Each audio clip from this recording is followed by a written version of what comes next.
نحمده ونصلي على رسوله الكريم اما بعد فاعوذ باللہ من الشیطان الرجیم بسم اللہ الرحمن الرحیم۔ نبی اکرم صلی اللہ علیہ وآلہ وسلم نے ارشاد فرمایا، آدمی کا پاؤں قیامت کے دن اس کے رب کے پاس سے نہیں ہٹے گا یہاں تک کہ اس سے 5 چیزوں کے بارے میں پوچھ لیا جائے۔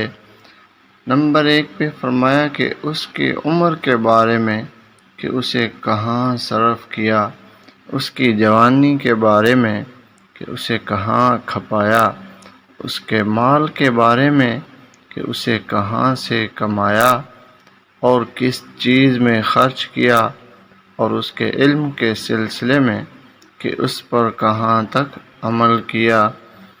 تو اس حدیث پاک میں بتایا گیا ہے کہ آدمی کا قیامت کے دن اپنے رب کے حضور جب سامنا ہوگا تو وہ آدمی اپنا پاؤں ہلا بھی نہیں سکے گا یہاں تک کہ اپنی 5 چیزوں کے بارے میں حساب نہ دے لے۔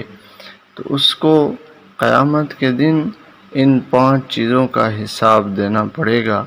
اس لیے آج ہمارے پاس وقت ہے، ہمیں چاہیے کہ اپنی زندگی کا حساب خود کر لیں، اپنی زندگی کو حضور صلی اللہ علیہ وسلم کے بتائے ہوئے طریقوں پر عمل کر کے گزاریں۔